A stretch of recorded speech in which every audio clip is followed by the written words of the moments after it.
आज जितने कम पार्टिसिपेंट्स क्यों हैं? कोई क्विज है आपका? नहीं।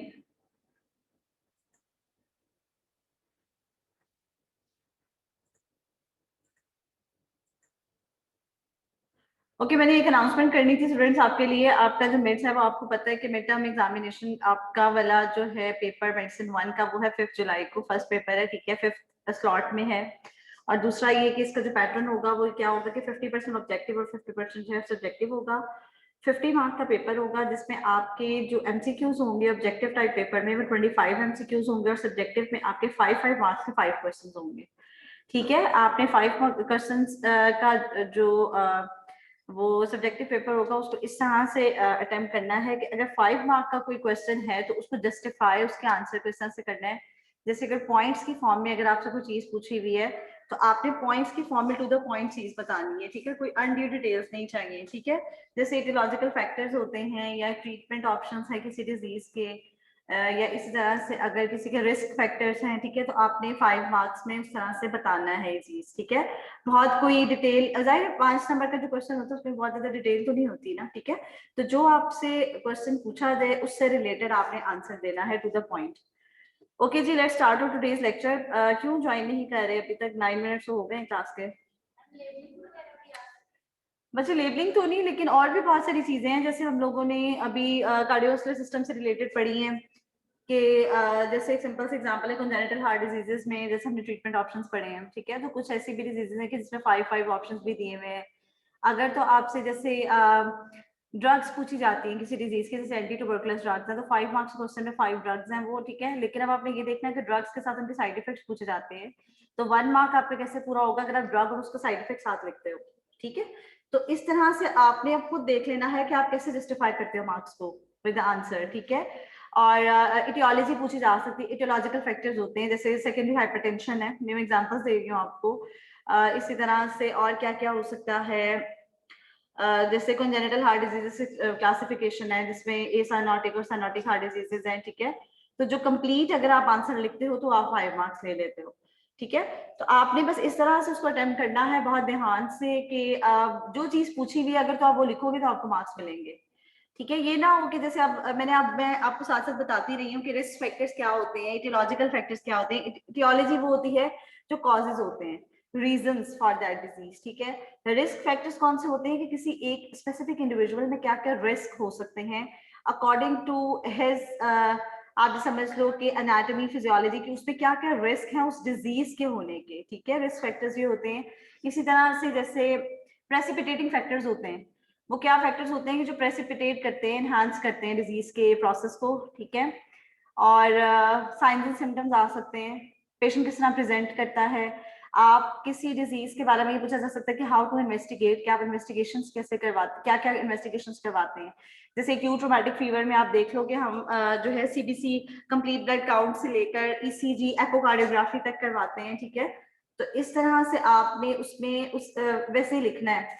जैसे एक्यूट ट्रॉमेटिक फीवर की अगर आपको पूछी जाती है कि पॉजिटिव फाइंडिंग्स, तो वो एक टेबल के फॉर्म में दिया हुआ है कि कंप्लीट ब्लड काउंट पे आपको ल्यूकोसाइटोसिस मिलता है, रेस ईएसआर मिलता है, रेस सी रिएक्टिव प्रोटीन मिलती है।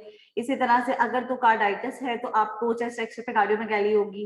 एकोकार्डियोग्राफी में अगर तो कार्डाइटिस के साथ वैल्वुलर चेंजेस हैं तो जो वैल्व्स की पैथोलॉजीज हैं, ठीक है, तो ये आपकी पॉजिटिव फाइंडिंग्स होती हैं, ठीक है। सिनेरियोज जो है वो एमसीक्यूज में आ सकते हैं बट सब्जेक्टिव टाइप में सिनेरियोज तो नहीं होंगे। मैंने आपसे जो चीज पूछी होगी आप उससे टू द पॉइंट चीज मुझे प्रोवाइड करें, ठीक है। क्योंकि समटाइम्स ये होता है कि आपने आप जो है उसको सही तरह से एक्नॉलेज ही नहीं कर पाते कि पूछा क्या गया है। जैसे इटियोलॉजी तो एक सिंपल सी चीज है, ठीक है। रिस्क फैक्टर्स हो गए, प्रेसिपिटेटिंग फैक्टर्स हो गए, इंसिडेंस ऑफ द डिजीज क्या होती है कि इंसिडेंस क्या होता है कि मेल टू फीमेल रेशियो क्या होती है, कितनी परसेंट लोगों में ये डिजीज जो है वो 100 में से कितने परसेंट में हो सकती है। इसी तरह जैसे हमने सोरियाटिक आर्थराइटिस पढ़ा था उसमें ये था कि कितने सोरियासिस के पेशेंट्स होंगे और उनमें से कितने लोगों को सोरियाटिक आर्थराइटिस हो सकता है, जैसे 100 में से 15 लोगों को सोरियाटिक आर्थराइटिस हो सकता है, ठीक है। तो आपने प्रेपरेशन इस तरह से करनी है कि आपसे अगर कुछ भी पूछ लिया जाए, आपने 3 सिस्टम्स अभी तक किए हैं, मस्कुलोस्केलेटल सिस्टम है, रेस्पिरेटरी है और कार्डियोवास्कुलर है।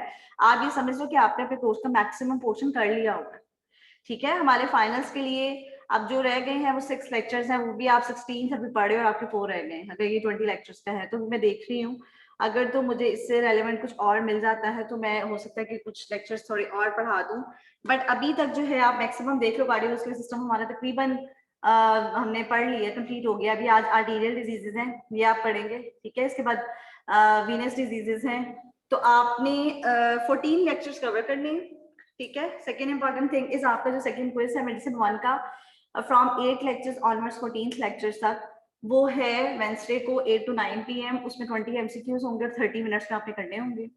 8 to 9 PM का आपके पास टाइम होगा क्विज को ओपन करने का। ठीक हो गया। Just after finishing the quiz आपने मीटिंग ज्वाइन करनी है, मैंने आपके लिए अरेंज की होगी, जिसमें आप पूल में आपको बनवा दूंगी regarding your mid term examination, final examination, final viva, ठीक है। ये जो इंपॉर्टेंट क्वेश्चन होंगे 14 लेक्चर्स में से, ठीक हो गया। मैम आप अभी मिड का जब बता रही थी तो उसमें आप जरा दोबारा प्लीज बता देंगी कि जो सिनेरियो है वो ऑब्जेक्टिव भी है और सब्जेक्टिव दोनों है। बच्चे मैं आपको यही बता रही थी कि सबसे पहले मिड टर्म एग्जामिनेशन का जो पेपर का पैटर्न है वो क्या है, उसमें 50% MCQs होंगे, 50% आपका सब्जेक्टिव पेपर होगा। MCQs आपको 25 आएंगे, 1 मार्क का एक MCQ होगा, 50 मार्क का टोटल आपका पेपर है, मिड टर्म का पेपर है। 25 मार्क्स के MCQs हो गए 25, और 25 मार्क्स आपका सब्जेक्टिव पेपर है, जिसमें 5 क्वेश्चंस होंगे 5 मार्क्स के, ठीक है। Okay, thank you ma'am. आप सिनेरियो बेस्ड जो ज्यादातर आएंगे ना वो आपको MCQs में ही आ सकते हैं, बट आपको जो सब्जेक्टिव टाइप पेपर है उसमें आपसे कुछ भी पूछा जा सकता है, एटियोलॉजी पूछी जा सकती है, रिस्क फैक्टर्स होते हैं, साइड इफेक्ट्स पूछे जा सकते हैं, ड्रग्स पूछे जा सकते हैं, किसी डिजीज की इन्वेस्टिगेशंस पूछी जा सकती हैं, ठीक है। तो आपने अपने आप को फुली प्रिपेयर रखना है, okay. Let's start our today's lecture. Today's our lecture is about arterial diseases, very important topic regarding our cardiovascular system. Basically, this topic includes our arterial system of the body. Now, what is arterial system? ठीक है, हमारी body का जो arterial system होता है, arteries are basically the vessels which contains oxygenated blood and provides nutrition oxygen throughout the body through these vessels. ये arterial system है हमारा। तो हमने यहाँ पे इस लेक्चर में जो कवर करना है that is basically peripheral arterial diseases. Peripheral arterial diseases क्या होती है? एक हमारी सेंट्रल वेसल्स हैं जो हमारी चेस्ट में है, बिगर वेसल्स हैं, एओर्टा है, इसी तरह से पल्मोनरी वेसल्स हैं, ठीक है। और पेरिफेरल वेसल्स कौन सी होती हैं? जो हमारी पेरिफ्रीज को जो है सप्लाई करती हैं, ठीक है। अगर आप एनाटॉमी एक दफा दोबारा से रिकॉल कर लें तो this is the arterial system of the lower limb that consists of femoral artery, popliteal artery, anterior tibial artery, posterior tibial, peroneal artery, dorsalis pedis artery, और एक palmar arch की जो बनती है, this is palmar plantar arch, sorry, ठीक है। And this is the venous system. Venous system में कौन कौन सी वेन्स इन्वॉल्व हैं? जो हमारे लोअर लिम्ब से जो है वो डीऑक्सीजनेटेड ब्लड को कलेक्ट करती हैं और लेके जाती हैं बैक टू द हार्ट, ठीक है। और मेजर वेसल्स जो अल्टीमेटली हार्ट में जाके ओपन होती है, that is inferior vena cava, and this is basically the venous system of the lower limb. External iliac vein है, फेमोरल वेन है, परफोरेटिंग वेन्स होती हैं, ठीक है। ग्रेटर सेफिनस वेन है, स्मॉल सेफिनस वेन है, anterior tibial vein, posterior tibial vein, and dorsal venous arch. Now anatomy and physiology अगर हम देखें वेस्कुलर लेवल पे, तो arteries are different from the veins.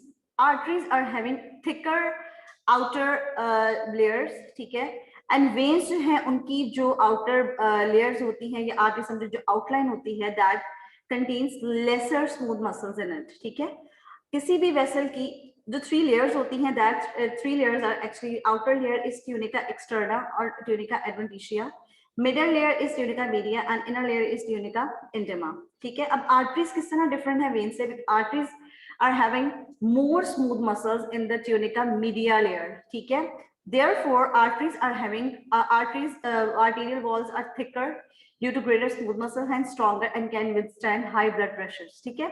अगर आप देखो तो बॉडी में जहां पे भी आप पल्स देखते हो, ठीक है, तो आर्टरीज में ही आप पल्सेस देखते हो, क्योंकि आर्टरीज क्या करती है? पल्सेट करती हैं, उनकी थिकन वेसल्स होती हैं, ब्लड प्रेशर को कंट्रोल करती हैं, ब्लड प्रेशर को जो है आप ये समझो कि प्रेशर को सस्टेन प्रेशर के तौर पे रखती हैं। वेन्स में अगर आपने कभी एग्जामिनेशन वेन्स का पढ़ा है तो आपने जुगुलर वेनस प्रेशर देखा होगा। जुगुलर वेनस प्रेशर जो होता है उसमें आप क्या देखते हो? आप 45 डिग्री के एंगल पे पेशेंट को लेटा लेते हो और पेशेंट का हेड एंड जो है ऑपोजिट डायरेक्शन में करके, उसका जो फेस है उसको दूसरी डायरेक्शन में करके, तो आप क्या देखते हो? वेनस प्रेशर यहाँ पे देखते हो। वेन्स को आप कभी पेल्पेट नहीं करते, बिकॉज आप कभी भी वेन को, जब आप यहाँ पे वेव बनती भी देखते हो जुगुलर वेन की, तो अगर आप उसको पेल्पेट करना शुरू करोगे तो क्या होगा, आपको पल्सेशंस फील नहीं होंगी, वो कोलैप्स हो जाएगी आपके हाथ के प्रेशर से, ठीक है। बट आर्टरीज जो होती है वो थिकन वेसल्स होती हैं, वो क्या करती हैं, वहां पे अगर आप कैरोटिड पल्स देखते हो कैरोटिड आर्टरी की, तो आपको बहुत अच्छी पल्स फील होती है, ठीक है, बिकॉज आर्टरीज जो है वो पल्सेस को मेंटेन रखती हैं, प्रेशर्स को मेंटेन रखती है, प्रेशर्स को कंट्रोल करती हैं, उनके थिकर वॉल्स होती हैं। And as compared to arteries, veins are having thin outer layers, ठीक है।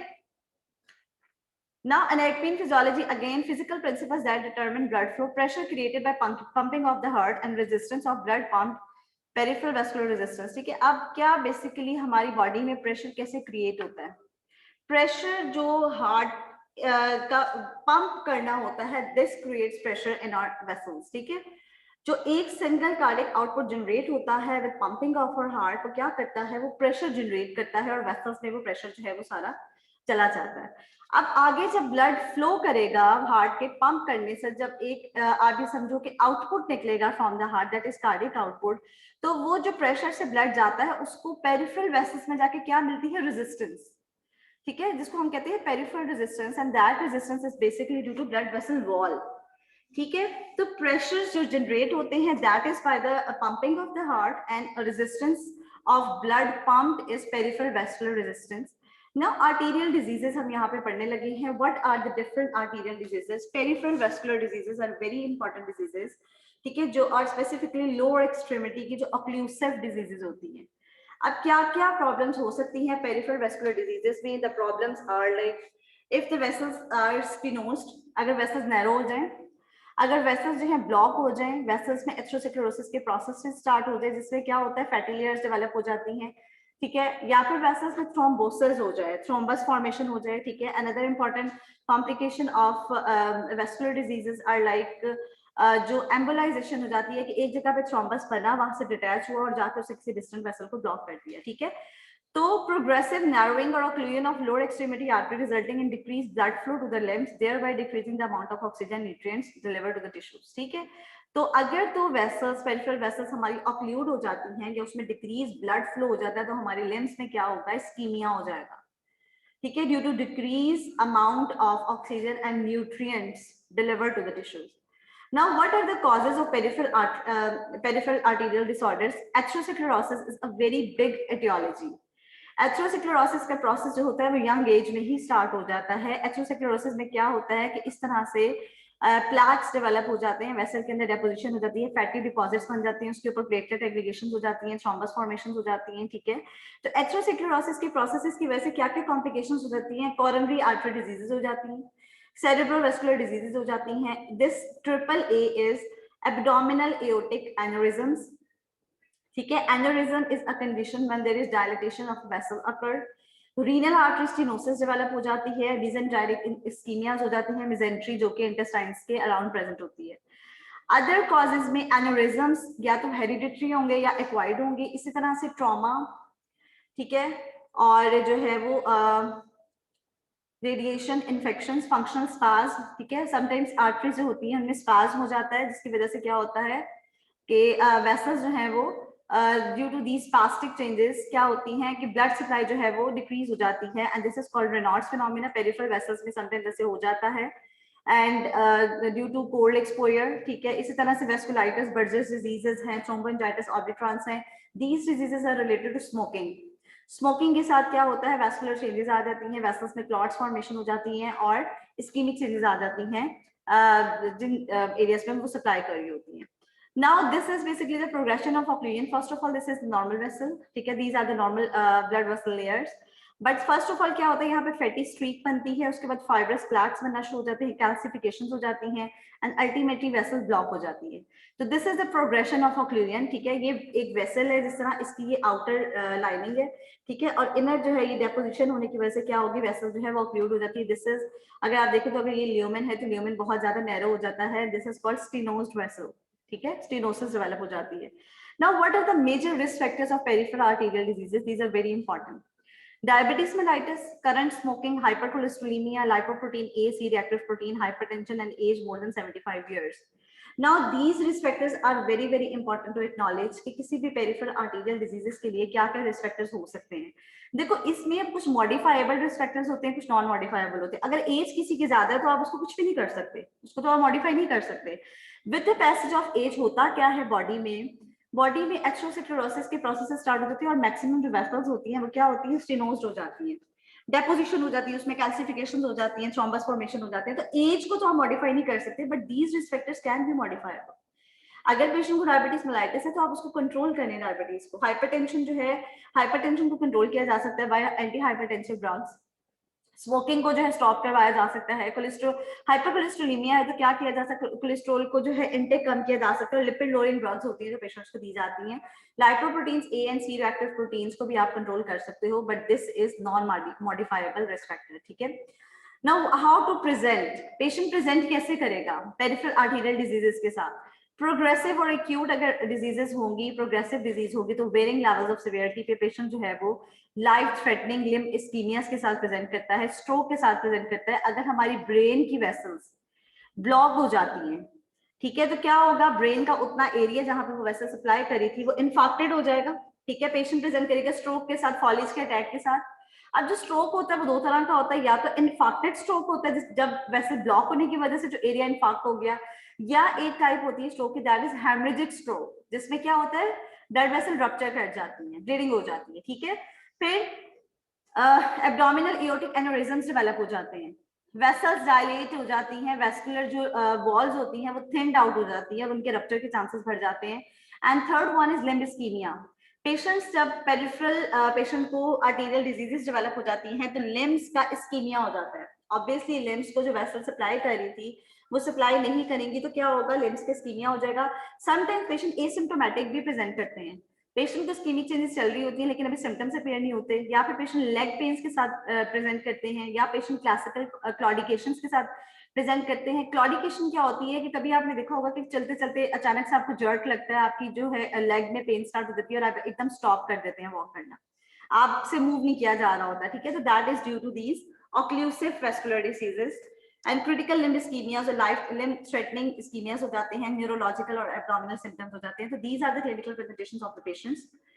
नाउ माइल्ड इंटरमिटेंट क्लॉडिकेशन क्या होता है, क्लासिकल सिम्टम्स क्या होते हैं, पेशेंट को काफ में पेन होगी, लेग का जो पोस्टीरियर पार्ट है, during exertion, during walking, during running, और रेस्ट से रिलीव हो जाएगा। एक सिंड्रोम होता है लैरिक सिंड्रोम, जिसमें क्या होता है पेशेंट को जो है वो बहुत एक्स एंड पेन्स होती है, वीकनेस होती है, मसल एट्रोफीज हो जाती है थाई में, फीट में, ठीक है।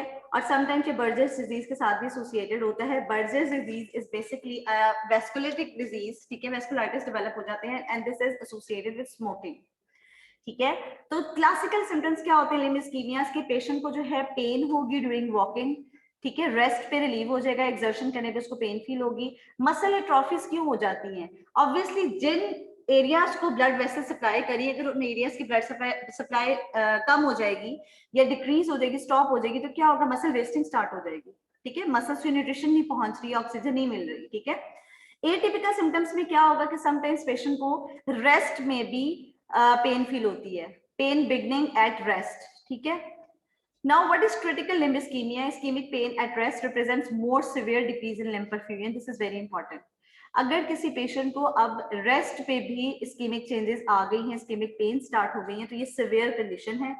Pain at rest typically at night and involving foot and toes, often paradoxically relieved. जब वो हैंग करेगा अपने लेग्स नीचे तो उसकी पेन समटाइम्स रिलीव हो जाती है, बट रेस्ट पे जब इस्कीमिक पेन स्टार्ट हो जाती है तो this is more severe condition and life threatening condition, ठीक है। स्कीमिक अल्सर्स एंड गैंग्रीन्स डेवलप हो जाते हैं। इसी तरह से एक्यूट लिम्ब इस्कीमिया क्या होता है, रैपिड और sudden decrease in limb perfusion that threatens limb viability, a vascular emergency, जिसमें ये 5 to 6 पीस प्रेजेंट होते हैं। अगर पेशेंट की जो है पल्सलेसनेस हो, आपने उस लिम्ब में पल्सेस चेक की और पल्सेस आपको जो है वो नहीं मिली, इसका मतलब है लिम्ब इस्कीमिया चल रहा है, पेन है वहां पे, पैलर है, पैरेस्थीजियाज है, आप पेशेंट को सेंसेशंस भी फील नहीं हो रही, ठीक है। इसी तरह से पैरालिसिस डेवलप हो गया है, उस जगह पे पेशेंट जो है वो अपने मसल्स को मूव नहीं कर पा रहा है, तो this is high risk of limb amputation and severe mortality. ये जो है बहुत ज्यादा हाई रिस्क पेशेंट है, एक वेस्कुलर इमरजेंसी है, एक्यूट आर्टेरियल इनसफिशिएंसी में ये 5 पीस होते हैं and this is basically a surgical emergency, surgery is indicated in these conditions, ठीक है, अगर ये 5 P's प्रेजेंट होते हैं। ना एक्यूट लिम्ब इस्कीमियास में क्या क्या होता है, इस तरह से गैंग्रीन्स डेवलप हो जाते हैं, ये जिस तरह ब्लैकिश हुई हुई है, फिंगर्स के टिप्स जो है ब्लैकिश हुई हुई है। अगर तो ब्रेकियल आर्टरी का एम्बोलस हो जाए, ब्रेकियल आर्टरी में कोई एम्बोलस क्लॉट आके फंस गया है, तो brachial artery is a main artery supplying और फोर आर्म एंड हैंड, ठीक है, तो होगा क्या कि इस तरह पेरिफीज जो है वो ब्लैकिश हो जाती हैं, गैंग्रीन्स डेवलप हो जाते हैं। इस तरह ये देखो इस्कीमिक ये आफ्टर रूमेटॉइड आर्थराइटिस इस तरह से इस्कीमिक चेंजेस आ गई हैं, एक्यूट इस्कीमियास डेवलप हो जाते हैं और ऐसे अल्सर्स डेवलप हो जाते हैं, ठीक है। Other associated signs and symptoms are skin changes, skin thin brittle and shiny हो जाएगी, cool temperature, erythema, hair loss, ulcers and non healing wounds over pressure points, pallor when legs elevated. This point is very important. जब भी किसी limb का ischemia होता है तो उस लिम्ब को जब एलिवेट किया जाता है तो लिम्ब जो है वो पैलर हो जाता है, बिल्कुल येलोइश हो जाएगा, कि जैसे अगर आपने वो थोड़ा सा ऊपर किया है तो क्या होगा, बाकी का ब्लड भी नीचे चला गया, और जैसे ही आप नीचे करते हो उस लिम्ब को तो क्या होगा, एरिथीमा डेवलप हो जाएगा, ब्लड दोबारा से रेडिश हो जाएगा वो लिम्ब, ठीक है। तो this test is very important, this is called Buerger's test, ठीक है। डिमिनिश डिस्टल पल्सेस हो जाएंगी, टो नेल चेंजेस आ जाती हैं, weakness and decrease mobility and muscle atrophy, ये देखो मसल वेस्टिंग डेवलप हो जाती है due to decrease blood supply to the peripheral muscles. Now arterial ulcers, these are also characteristic, located on the toes and pressure points, pale or cyanotic appearance, irregular margins वाले इस तरह से ulcers appear हो जाते हैं, और surrounding जो skin होती है वो शाइनी और टॉट हो जाती है, ठीक है। How to evaluate this patient, first of all history is very important. History में ही आपको पता चलेगा ना कि पेशेंट स्मोकर है, अनकंट्रोल डायबिटीज का पेशेंट है। आपने देखा होगा कि अनकंट्रोल डायबिटीज के साथ पाँव में वुंड्स हुए, पेशेंट को पता ही नहीं चला, वो वुंड जो है वो बोन तक चला गया, ऑस्टियोमाइलाइटिस हो गया। उसके बाद क्या हुआ कि पेशेंट को उस जगह पे ब्लड सप्लाई लॉस हो गई, नर्व सप्लाई लॉस हो गई, ठीक है। डायबिटीज, अनकंट्रोल डायबिटीज के पेशेंट्स होते हैं उनमें पेरिफेरल न्यूरोपैथी भी होती है। अगर उन्हें कोई चोट लगती है या कोई वुंड होता है उन्हें पता ही नहीं चलता पहले तो बहुत अरसा, ठीक है। और जब ये इन्फेक्शन इतना एक्सटेंड हो जाता है टिल बोन पहुंच जाता है और सारी स्किमिक चेंजेस होके लिम्ब ब्लैकिश हो जाता है, तो क्या करना पड़ता है, एम्पुटेशन करनी पड़ती है, ठीक है, रिमूव करना पड़ता है उतना पार्ट लिम्ब का। तो history is very important, physical examination is very important, diagnostic testing में आपने एंकल ब्रेकियल इंडेक्स करवाना होता है, duplex ultrasound study is very important. जो डॉपलर अल्ट्रासाउंड होते हैं that are basically the vascular studies, vessels की स्टडीज के लिए जो अल्ट्रासाउंड करवाए जाते हैं that are duplex ultrasound imaging और डॉपलर अल्ट्रासाउंड, ठीक है। इसी तरह से सीटी एंड एमआर एंजियोग्राफी करवाई जाती है। Now how to examine, physical examination is very important in this condition. Inspection करेंगे सबसे पहले आप उस एरिया की, इस्कीमिक एरिया की, कलर उसका देखेंगे, सर्जिकल स्कार्स, एट्रोफिक स्किन देखेंगे, मसल वेस्टिंग एंड अल्सर्स। जब आप पेल्पेट करोगे तो स्किन का टेम्परेचर जो है वो बहुत कम होगा। फिर आपने कैपिलरी रीफिल देखनी है, जैसे अगर आप नेल्स में देखते हो तो आप उसके नेल प्रेस करके देखो, और फौरन से अगर आप छोड़ोगे तो कैपिलरी नॉर्मली हमारी रिफिल हो जानी चाहिए। ऐसे होता है ना कि हम नेल को जब प्रेस करते हैं तो वो व्हाइट हो जाता है, हमने प्रेस कर दिया वैसल को, और जब एकदम हमने छोड़ा तो क्या हो गया, कैपिलरी रीफिल हो गई। This is very important. Ischaemic limb में कैपिलरी रीफिल नहीं होगी क्योंकि वहां पे ब्लड सप्लाई नहीं जा रही है, ठीक है। अगर जैसे अब इतना एरिया अगर गैंग्रीनस हुआ और उसको जब आप कैपिलरी रीफिल देखोगे तो उसमें कोई कैपिलरी रीफिल नहीं होगी, वहां तक तो ब्लड जा ही नहीं रहा, ठीक है। उसके बाद आपने सारी बॉडी की पल्सेस देख लेनी है, dorsalis pedis, posterior tibial, popliteal, femoral, aortic, abdominal aorta, radial carotid पर सारी आपने पल्सेस देख लेनी होती है कि किस लेवल तक पल्सेस हैं और कहाँ पे पल्सेस नहीं आपको फील हो रही, ठीक है। आप कंपेयर कर लोगे, ऑस्कल्टेट कर लेते हो आप, ब्रूई देखते हो। ब्रूई क्या होती है, किसी भी वेसल पे जब आप स्ट्रेच रखोगे और वो वेसल नैरो होगी तो एक नैरो पैसेज में से जैसे ब्लड पास करता है, जैसे गन शॉट की आवाज होती है, ठीक है। एक तो बहुत होती है ना लाउड वाली साउंड, वो नहीं, वो जो एकदम से गोली जब निकलती है तो वो जो एक साउंड होती है ना वो होती है ब्रूई। वो कैसी साउंड होती है, जैसे एक नैरो पैसेज में से ब्लड पास हो रहा है। तो आप ऑस्कल्टेशन पे ब्रूई देखते हो, फेमोरल आर्टरी पे, कैरोटिड पे, एब्डोमिनल एओर्टा पे, रीनल आर्टरीज पे, और फिर आप उसको फर्दर असेस कर लेते हो डॉपलर स्टडीज के साथ, ठीक है। डॉपलर स्टडीज जो है वो आप इन्वेस्टिगेशंस में फिर जब डॉपलर करवाते हो अल्ट्रासाउंड तो आप क्या देख लेते हैं, ब्लड वेसल्स की पेटेंसी देख लेते हैं कि ब्लड वेसल्स कहाँ पे ब्लॉक्ड है, कहाँ पे उसमें ऑक्लूजन है और कहाँ पे पेटेंट है, ठीक है। Now this is Buerger's test, जो मैंने अभी आपको बताया। बर्जर टेस्ट क्या होता है, patient is lying supine, raise the foot and leg at 45 degree और less, watch the leg becoming pale. इस तरह से आप जो इस्कीमिक लिम्ब है उसको आप इस तरह से जब रेज करते हो तो क्या होगा, ठीक है, pale हो जाएगा. Ask patient to sit up and hang the leg of the end of the bed. If the leg become blue then red, it is positive sign. ठीक है. उसके बाद नॉन इन्वेसिव डायग्नोस्टिक टेस्टिंग है duplex ultrasound. Duplex ultrasound is very very important and diagnostic one two see any type of vascular occlusion, vascular blockage. ठीक है. Even कि अगर आपने बाईपास किया हुआ है, बाईपास क्या होता है? बाईपास इज अ सर्जरी जो कहीं पर भी की जा सकती है, हार्ट के अलावा भी.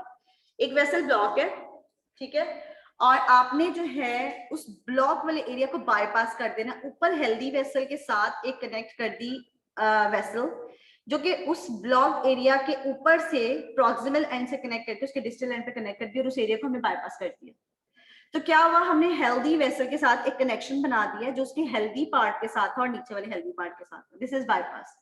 तो बाईपास जो ड्राफ्टिंग या आप सर्जरी करते हो किसी भी वेसल की, तो उसको देखने के लिए भी आप डॉक्टर स्टडीज करते हो कि आया वो जो हम लोगों ने बाईपास किया है वेसल को वो भी पेटेंट है, ये उसकी पेटेंसी भी तो चेक करनी है ना. तो Doppler studies are very important studies. ठीक है, these are basically the vascular studies can accurately localize and quantify lesions, can differentiate between stenosis, occlusion, Meyer flow velocities in bypass drafts, requires experienced technician. But this Doppler studies are never ever done by a normal ultrasonographist. इसके लिए special technicians होते हैं, या आप ये समझ लो कि जिन्होंने प्रॉपर ये सारा रेडियोलॉजी वो पढ़ी होती है, जो स्पेशलाइजेशन किया होता है जिन्होंने. ठीक है, तो इसके लिए एक्सपर्ट्स रिक्वायर होते हैं इन स्टडीज के लिए. Now what is the medical management of peripheral arterial diseases? Smoking को सबसे पहले स्टॉप करना है. आपको पता है कि किसी भी डिजीज को हमने जब भी ट्रीट करना होता है तो हमने क्या करना होता है? Treat the cause first. ठीक है, जो उसका कॉज होगा, अगर स्मोकिंग कॉज हो तो क्या करना है? स्मोकिंग को स्टॉप कर देना है. हाइपरटेंसिव है तो हाइपरटेंशन को आपने क्या करना है? कंट्रोल कर लेना है. डायबिटिक है, डायबिटीज को कंट्रोल कर लेना है. ड्रग आपने कौन सी देनी? Aspirin 81 to 325 milligram daily. अगर पेशेंट इसको टॉलरेट नहीं कर पा रहा तो क्लोपिडोग्रिल दे दें 75 मिलीग्राम डेली. एस्पिरिन के आज सुबह जिस सेक्शन को मैंने पढ़ाया उसमें एक बच्ची ने पूछा कि एस्पिरिन के क्या साइड इफेक्ट्स होते हैं और पेशेंट क्यों टॉलरेट नहीं कर पाता. सबसे पहला साइड इफेक्ट जिसका होता है वो होता है स्टमक अपसेट कर देता है, पेप्टिक अल्सर्स डेवलप हो जाते हैं इससे. The second important side effect of this aspirin is this is basically anti-platelet drug होती है ये. ठीक है, जब एंटीप्लेटलेट ड्रग होती है, दिस इज आल्सो कॉल्ड, हम आम लफ्जों में से ब्लड थिनर कहते हैं, जो ब्लड को पतला कर देती है. तो इससे क्या होती है? हेमोलिसिस स्टार्ट हो सकता है, मल्टीपल साइट्स में हेमरेजेस हो सकते हैं. ठीक है, उसके बाद आपने ट्रीट करना है हाइपरटेंशन को, हाइपरकोलेस्टेरोलेमिया को, डायबिटीज को, ACE inhibitors for severe risk reduction, angiotensin converting enzyme inhibitors आप दे देते हैं. पेशेंट्स को intermittent claudication supervise exercise programs कह देते हैं. ठीक है, प्लेटलेट इनहिबिट करना है अब आपने प्लेटलेट एग्रीगेशन को. एंटी प्लेटलेट एग्रीगेशन वाली ड्रग्स देनी है. पेशेंट को क्या करना है? आपने वॉक स्टार्ट करवा देनी है, एक्सरसाइज स्टार्ट करवा देनी है. ठीक है, और दूसरा ये कि आपने इंटरमिटेंट कंप्रेशन अप्लाई करने होते हैं लोअर लिम्ब पे, ताकि आप वेसल्स का फ्लो बेहतर कर सकें. ठीक है, प्रेशर स्टॉकिंग्स होती हैं जो दी जाती हैं ऐसे पेशेंट्स को. हेपेरिन और वारफेरिन देते हैं मोर सिवियर केसेस में. ठीक है, ओके. सर्जिकल ट्रीटमेंट क्या है? हमने किन पेशेंट्स में सर्जरी किन पेशेंट्स को सर्जरी एडवाइस करनी है? इंडिकेशंस क्या क्या हैं? अगर इस्कीमिक रेस्ट पेन है, रेस्ट पे इस्कीमिक पेन है, टिश्यू लॉस है, फ्रैंक गैंग्रीन है, पेरिफेरल एथ्रोएम्बोलाइजेशन है, इनकैपेसिटेटिंग क्लॉडिकेशन है, not respect to medical therapy. अब सबसे पहले होता क्या है? आपने डिजीज को ट्रीट कैसे करना होता है? This is a step by step process. First of all, treat the cause, avoids all risk factors, give medical treatment first. ठीक है, बट अगर सिवियरिटी या कॉम्प्लिकेशन डेवलप हो चुकी हैं तो आपके पास लास्ट रिसोर्ट क्या होगा? Surgical management. सर्जिकल मैनेजमेंट में भी वो पेशेंट्स जिनको इतनी इस्कीमिक चेंजेस डेवलप हो गए हैं कि रेस्ट पे भी इस्कीमिक पेन उन्हें डेवलप हो जाता है, या उनका गैंग्रीन डेवलप हो गया, जो आपने भी देखा ब्लैकिश हुई थी फिंगर्स, तो उसमें आप, या फिर पेरिफेरल थ्रोम्बोएम्बोलाइजेशन हो गई है. ठीक है, एम्बोलस आके जो है वहां पे उसने अक्लूड कर दिया वेसल्स को, तो उसमें आपने क्या करना है? मेडिकल ट्रीटमेंट जो फेल हो गई है आपकी, सर्जिकल ट्रीटमेंट कर दें. ठीक है, रीवेस्कुलराइजेशन करते हैं आप. ठीक है, उसके बाद परक्यूटेनियस बैलून एंजियोप्लास्टी करते हैं और स्टेंट्स पास कर देते हैं. वेसल्स को अब आपने क्या करना है? पेटेंट करना है, या तो रीवेस्कुलराइजेशन करेंगे, ठीक है, या फिर आप क्या करेंगे? बलून एंजियोप्लास्टी करेंगे, या आप स्टंटिंग करेंगे, जैसे आप मायोकार्डियल इन्फार्क्शन में करते हैं हार्ट में, जब कोरोनरी वेसल्स ब्लॉक हो जाती है. ठीक है, For critical limb ischemia, refer to vascular surgeon immediately. Bypass grafts. Amputation reserved for patients with frank gangrene or persistent painful ischemia, non-amenable to vascular reconstruction. Now, amputation is only the last resort for that patient that develops gangrenes, ठीक है, जिनमें gangrenes develop हो जाती है, rest पे ischemic pains होती हैं, और वो पेशेंट्स होते हैं कि जिनकी ischemic pains बहुत अनबियरेबल होती हैं। आपने कभी अनकंट्रोल डायबिटीज का पेशेंट देखो जिसको एम्पुटेशन एडवाइस कर दी गई हुई हो, उसमें क्या होता है कि बहुत ज्यादा पेनफुल वो चीज होती है, जिसमें उसका वो जो लिम्ब होता है, एक तो वो गैंग्रीन हो चुका होता है, ब्लड सप्लाई लॉस हो गई होती है, वहां पे नर्व्स जो है वो डैमेज हो गई होती हैं, ठीक है, ब्लैकिश हो गया होता है वो एरिया, और अगर आप एम्पुटेट नहीं करते तो क्या होगा कि ये इन्फेक्शन एक्सटेंड कर जाएगा अपवर्ड प्रॉक्सिमली, ठीक है। तो एम्पुटेशन, एक तो सबसे पहले आपने वेस्कुलर सर्जन को रेफर कर देना होता है ऐसे पेशेंट को। बाईपास ग्राफ्ट्स क्या होते हैं कि जिस वेसल को आपने बाईपास करना है, बॉडी उसी की बॉडी के अंदर से ही आपने ग्राफ्ट्स लेने होते हैं, जैसे ग्रेटर सेफनेस वेन को यूज किया जाता है इस पर्पस के लिए, बाईपास के लिए, ठीक है। नाउ एक्यूट लिम्ब इस्कीमिया की क्या etiology है? एम्बोलाइजेशन, डायरेक्ट ट्रॉमा और thrombosis. Thromboembolic phenomena are very very important regarding ischemia. अगर थ्रोम्बोसिस डेवलप हो जाता है बॉडी में, वो एम्बोलाइज कर जाता है, तो these are the major ecological factors for any type of ischemia. Acute limb ischemia में भी होता क्या है, बेसिकली हमारी बॉडी में जब कोगुलेशन फैक्टर्स ज्यादा हो जाते हैं, कोगुलेट करना शुरू हो जाता है ब्लड, ठीक है, थ्रोम्बस फॉर्मेशन होना शुरू हो जाती है ब्लड वेसल के अंदर। थ्रोम्बस क्या होता है? जो ब्लड वेसल के अंदर एक जगह पे बनता है, जब वो डिटैच होकर किसी डिस्टेंट वेसल को जाके ब्लॉक करता है, दैट इज एम्बोलाइजेशन, ठीक है। तो एक्यूट लिम्ब इस्कीमिया की etiology क्या है? Embolization, direct trauma and thrombosis. Management में हेपरिन देंगे, द क्लास ऑफ वारफेरिन, ठीक है, हेपरिन देंगे, सर्जिकल थेरेपी करेंगे, एम्बोलेक्टमी और अर्जेंट बाईपास, थ्रोम्बोलिटिक थेरेपी देंगे, यूरोकाइनेस है, अल्टेप्लेज है, ठीक है, ये होती है थ्रोम्बोलिटिक थेरेपी, जो एंटीकोगुलेंट थेरेपी होती है। कॉम्प्लिकेशंस क्या क्या डेवलप हो सकती है? रीपरफ्यूजन इंजरी, जैसे अगर आपने एक रीमस्कुलराइजेशन आप कर रहे थे, आप वेसल को खोलना चाह रहे थे प्रोब पास करके, तो इंजरीज हो सकती है वहां पे। कंपार्टमेंट सिंड्रोम हो सकता है, उसके साइड पे जो स्ट्रक्चर्स हैं, नर्व्स हैं, वो डैमेज हो सकती हैं, ठीक है, और मायोनेफ्रोपैथिक सिंड्रोम्स हो सकते हैं। Now, what is abdominal aortic aneurysms? AAA. This is very very important topic. Abdominal aortic aneurysm होता क्या है? First of all, aneurysm of any vessel is basically this dilatation. ये जो dilatation develop हुई है, this is aneurysm. ठीक है? Why this condition is pathological one? कोई भी vessel dilate हो सकती है। एनोरिज्म्स क्यों पैथोलॉजिकल होते हैं, क्यों लाइफ थ्रेटनिंग होते हैं, क्यों इनको ट्रीट करना बहुत जरूरी होता है? एनोरिज्म्स में होता क्या है, वेसल की जो वॉल होती है वो थिन्ड आउट हो जाती है, रप्चर के चांसेस बहुत ज्यादा होते हैं, ठीक है। This is another type of vascular disease, obviously arterial disease है। एओर्टा की हम पढ़े हैं, abdominal aortic aneurysm. Triple A, aorta का जो डायमीटर होता है वो नॉर्मली 2 सेंटीमीटर होता है। When it is more than 3 centimeter तो we consider it as aneurysm. But 3 centimeter पे भी अगर पेशेंट एसिम्प्टोमेटिक है, हमने कुछ भी नहीं करना, ठीक है।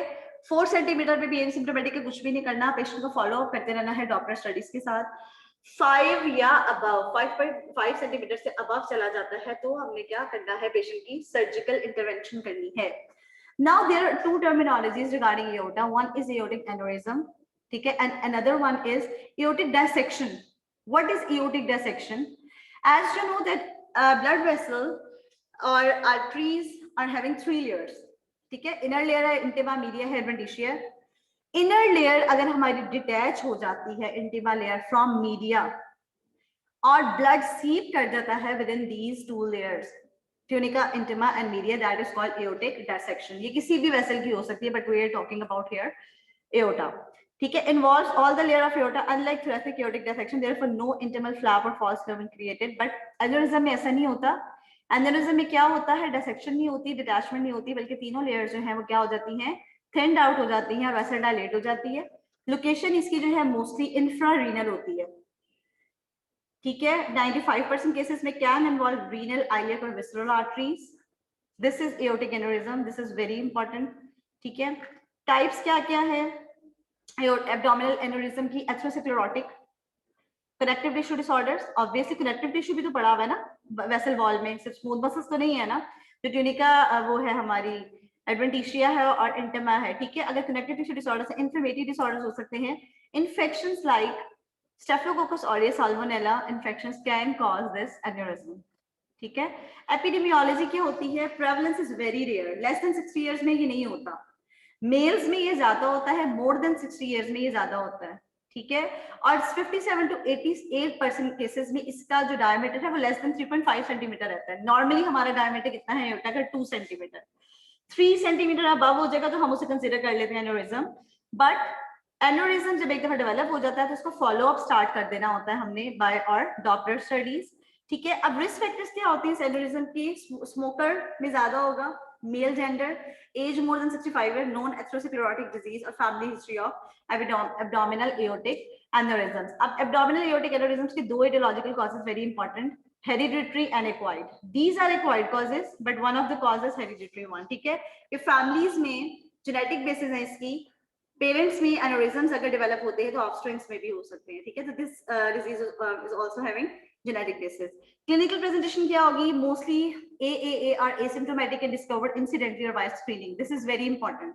पेशेंट को एनोरिज्म्स डेवलप हो जाते हैं लेकिन पेशेंट कभी डायग्नोज ही नहीं हो पाते, एक्सीडेंटली डायग्नोज होते हैं। उसका आपने एब्डोमिनल अल्ट्रासाउंड करवाने भेजा या सीटी स्कैन करवाने भेजा और you came to know that the patient is having abdominal aneurysm, aortic aneurysm, ठीक है। तो स्क्रीनिंग या इंसिडेंटली आपको जो है पता चल जाता है, अदरवाइज एसिम्प्टोमेटिक रहता है mostly and more likely to cause symptoms when expanding which increases risk of rupture. Symptoms तब अपीयर होते हैं जब ये एक्सपैंड करता है, ठीक है।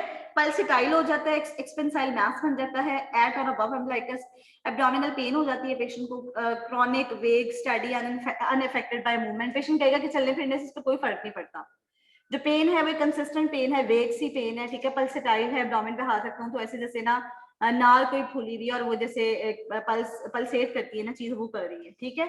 लंबर पेन होगी, पीछे बैक पे भी पेन जाएगी, फ्लैंक्स में पेन होगी, ग्रॉइन पेन होगी, ठीक है। Sudden onset of pain with hypotension may suggest rupture. अब रप्चर का पता कैसे चलेगा? पेशेंट को सडन पेन हुई एब्डोमेन में और पेशेंट जो है वो फेंट हो गया, हाइपोटेंशन हो गई उसको, इसका मतलब है कि हो सकता है एओर्टिक एनोरिज्म जो है अब रप्चर हो गया। This is the sign of rupture. Patient is having sudden onset of pain with hypotension. Classical symptoms में severe abdominal and lumbar pains, hypotension, pulsatile abdominal mass. Overall 50 to 80% mortality है with aortic abdominal aortic aneurysm rupture.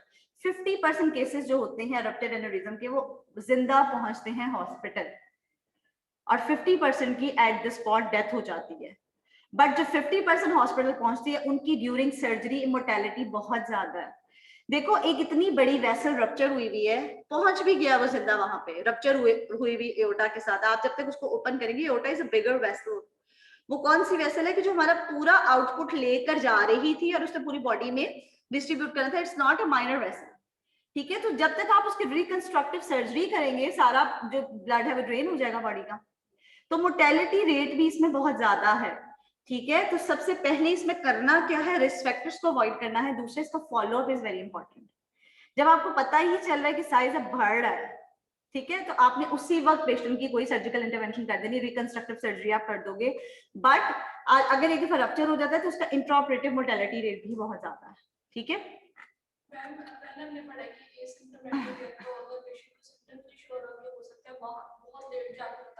तो यही तो बात है कि ये asymptomatic रहता है अगर अर्ली केसेस में। 3 सेंटीमीटर है, कुछ भी नहीं पेशेंट को फील होगा, 4 सेंटीमीटर है, लेकिन इंसिडेंटली अगर आपको डायग्नोज आपने कर लिया है। एब्डोमिनल अल्ट्रासाउंड तो ऐसा अल्ट्रासाउंड है कि जो मोस्टली हो जाता है, एक आप ये समझो अल्ट्रासाउंड जो है एक बेसलाइन इन्वेस्टिगेशंस में आजकल आ गया ना, कोई सीटी और एमआरआई तो हम कहते हैं ना कि ये थोड़ा सा एडवांस है या आप ये समझो कि थोड़ी एक्सपेंसिव है। अल्ट्रासाउंड पे भी ये डिटेक्ट हो जाता है फौरन। आपने एक अल्ट्रासाउंड करवाने भेजा, फॉर एग्जांपल पेशेंट को जो है वो कोलिसिस्टाइटिस की पेन थी, गॉल ब्लैडर की पेन थी, लेट्स सपोज, ठीक है, और आपने उसको अल्ट्रासाउंड के लिए भेजा और आपका ये डायग्नोज हो गया, ठीक है, एसिम्प्टोमेटिक था, इसका मतलब है पेशेंट उसको अभी इसका कोई मसला नहीं था, तो अब आप उसको फॉलो अप करो, ठीक है। Physical examination 30% of the cases asymptomatic होते हैं, detected by palpation of pulsatile abdominal mass और रूटीन एग्जामिनेशन। फिर आप अल्ट्रासाउंड करवाओ। Ultrasound is a preferred modality, this is very important. Ultrasound जो है प्रेफर्ड मोडालिटी है, अल्ट्रासाउंड पे ही डायग्नोस ये चीज हो जाती है। बट सीटी और एमआरआई आप क्यों करवाते हैं? For defining the shape of aneurysm and for to locate the aneurysm. कि एनोरिज्म जो है उसकी लोकेशन कहाँ पे, फर्दर डिटेल्स के लिए उसकी लोकेशन कहाँ पे है, उसका साइज कितना है, उसका जो है वो रप्चर और उसका वो स्टेटस आप देख लेते हो, उसका जो है साइज बढ़ रहा है, उसके फॉलोअप के लिए भी आप ये करवाते हो। बट प्रेफर्ड मोडालिटी क्या है? अल्ट्रासाउंड है। This is on ultrasound. And this is on CT scan. अब आप ये देखो, ये कोई ऐसी चीज नहीं है कि जो कोई भी बंदा जो है इसको इग्नोर कर दे। इतनी मेजर वेसल है और अगर वो एक्सपैंड भी की हुई है तो वो आपको बिल्कुल सामने नजर आ जाएगी। This is another diagram of CT. ठीक है, मेडिकल मैनेजमेंट क्या करेंगे, स्मोकिंग सेसेशन कराएं, स्टैटिन्स दें। Statins are basically lipid lowering drugs, जो लिपिड्स को फैट को कम करती हैं, ठीक है, हाइपरकोलेस्टेरोलेमिया में दी जाती हैं। बीटा ब्लॉकर्स देते हैं, रेट लिमिटिंग ड्रग्स जो प्रेशर को करेगी कम। ऑब्वियसली एक वेसल है और उसमें एनेरिज्म हुआ है तो क्या होगा, उसके रप्चर के चांसेस होंगे कि प्रेशर इंक्रीज होंगे। एस्पिरिन देंगे, ठीक है, in order to decrease the coagulation in the body, platelet aggregation को कम करने के लिए। एनेरिज्म्स की रूटीन मॉनिटरिंग कैसी होती है, 3 to 4 सेंटीमीटर को 2 to 3 इयर्स तक अल्ट्रासाउंड करवा के मॉनिटर कर लें। एनेरिज्म 4 to 5.4 सेंटीमीटर का हो गया तो आपने अल्ट्रासाउंड किया 6 to 12 मंथ, 6 मंथली कर लें, 12 मंथली कर लें। But once it is more than 5.5 centimeter, it is indication of surgical intervention. ठीक है, सिम्टोमेटिक एनोरिज्म हो गया, रैपिड एक्सपेंशन हो गई उसकी मोर देन 5 सेंटीमीटर से, ठीक है, तो इस ये सारी इंडिकेशंस हैं हमारी सर्जरी की। ठीक है,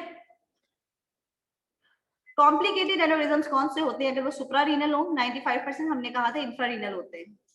कॉम्प्लिकेटेड एनोरिज्म कौन से होते हैं, suprarenal thoraco abdominal aneurysms, iliac और femoral artery aneurysms requiring treatment and thrombotic और एम्बोलिक कॉम्प्लिकेशंस वाले, ठीक है, जिसमें थ्रोम्बोसिस और एम्बोलाइजेशन हुई होती है। Now arterial diseases में another important disease is Burgess disease. This is very important disease and this disease is related to smoking. मैं बार-बार बता रही हूँ, the other name of this disease is thromboangiitis obliterans. Disease is linked directly to smoking, possible immunopathogenesis, inflammation produces critical limb ischemia and disease can progress proximally. These 4 points are very important. Risk factors का क्या है, smoking? ये वो disease है जो अगर distal tissue distal limb में develop हुई है तो प्रॉक्सिमली जो है प्रोग्रेस करेगी। ठीक है, रिलेटेड टू स्मोकिंग है और लिम्ब इस्कीमियाज करती है और इन्फ्लेमेशन भी प्रोड्यूस करती है, थ्रोम्बोएंजाइटिस ऑब्लिटरांस। Another important disease is Raynaud's disease. This disease is not related to thrombosis or embolization or any type of occlusive disease. This disease is related to smooth muscle spasm. आपने देखा होगा कि सर्दियों में क्या होता है कि हमारी जो पेरिफेरल जो वेसल्स होती हैं स्पास में चली जाती हैं और बिल्कुल नीले हो जाती हैं उंगलियों की जो टिप्स हैं, ठीक है, that is Raynaud's disease. Vasospastic disorder, जो स्मूथ मसल्स प्रेजेंट है हमारी ब्लड वेसल में, जब वो स्पास में चले जाएंगे तो वो ब्लड वेसल को कंस्ट्रिक्ट कर देंगे and this is the cause of Raynaud's disease. It is vasospastic disorder. Blood vessels, fingers or toes go into spasm. Extreme sensitivity to temperature changes, especially cold. More common in females and males. This is very important. And color changes are red, white, and blue. Now, what is the difference between Raynaud's disease and Raynaud's phenomena? If Raynaud's disease, when symptoms are the only presenting factor, सिर्फ अगर patient में symptoms appear हुए हैं तो वो Raynaud's disease है। But अगर वो Raynaud's disease जो है वो डेवलप हुई है secondary to any other pathology like rheumatoid arthritis, scleroderma, lupus, carpal tunnel syndrome, तो that is Raynaud's phenomena. Phenomena क्या है, associated with some disease or secondary effect of some disease. ठीक है, disease क्या है, when only symptoms appear due to temperature changes, ठीक है, जो vasculitic changes आ जाती हैं, जो spastic changes आ जाती हैं, and these are the basically changes. What is prevention? How to prevent? Protect from cold exposure, avoid excessive emotional stress, and do not use vibrating tools. ठीक है, so this is all about today's lecture. और मैंने आपको उसका बता दिया है बच्चों, मिड्स का भी और क्विज का भी, ठीक है। क्विज तो आप लोगों को एनएमएस पे आप देख लो, क्विज नंबर 2 के नाम से जो है क्विज, और वो ओपन होगा इंशाल्लाह वेडनेसडे को 8 PM पे, ठीक है। चलिए जी अटेंडेंस लगवा लें। आमना जिया, सॉरी आमना नाज, बच्चों आवाज आ रही है? ओके। अनम फिरदौस, प्रेजेंट मैम। और जहरा, अरीज जफर, अतिया कयूम,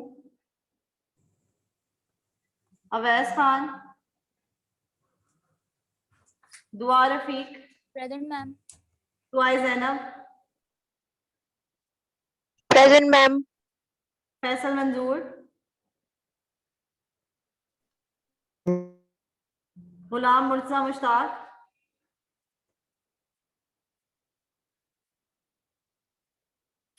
गुलेल आला, हफ्सा हनीफ, Present. गुलाम बशीर, ठीक है, गुलाम मुर्तजा आपकी लग गई है। इस्मा खालिद, Present, ma'am. अवैस खान आपकी भी लग गई है। ओके, जवेरिया गुल अमानुल्लाह, Present, ma'am. जवेरिया डार, जवेरिया तीक, किरण फिरदौस, Present. नूर आबिद, Present, अवैस ma'am. खान आपकी लग गई है। ओके, मरियम नाज, Maujam Ali, Present, ma'am. Mohammad Hamid, Present, ma'am. Mohammad Hasan, Present. अशीन साजिद, Present, ma'am.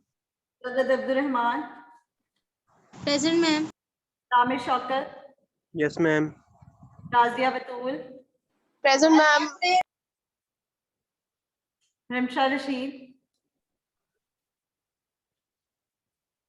सबा Arshad, Present, ma'am. Saeed, Present. सवेरा नासिर, Present. सैयदा बिस्मा आमिर, सैयदा दुआ फिजा, Present, ma'am. Hamid Sarohi, Present. तहसीन फातिमा, Ma'am, Saida Biswa. ठीक है जी। जवेरिया डार, ठीक है, जवेरिया आपकी भी लग गई है। ओके जी, तकरीम हमीद सरोही हो गई है।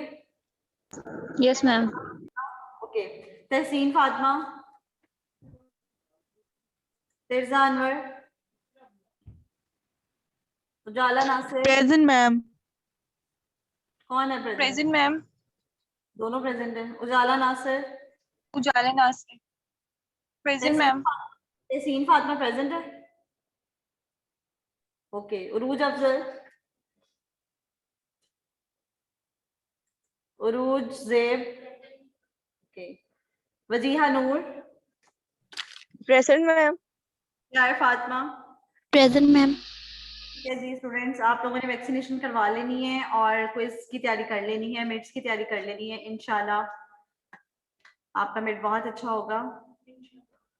ओके जी बच्चों, टेक केयर, अल्लाह हाफिज।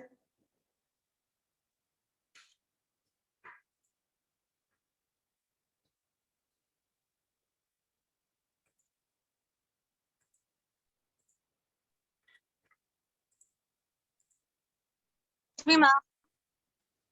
जी जी,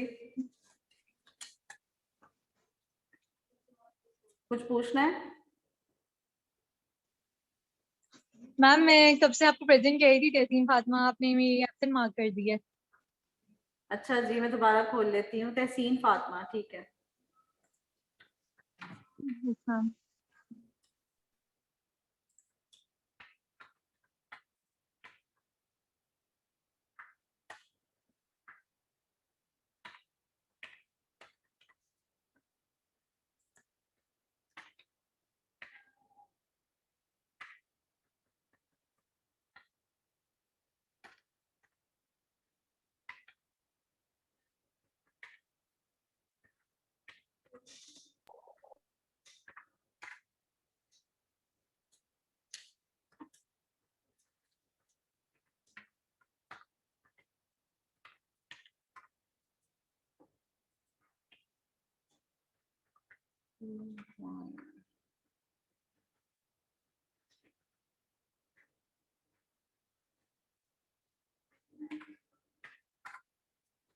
ओहो,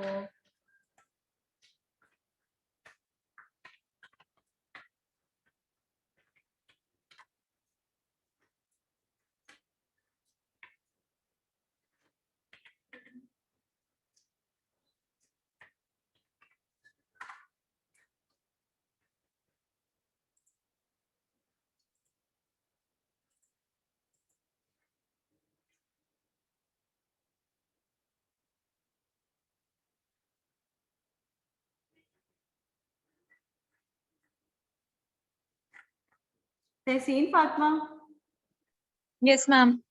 जी बच्चे लग गई है, ठीक है। Thank you ma'am. Okay ji.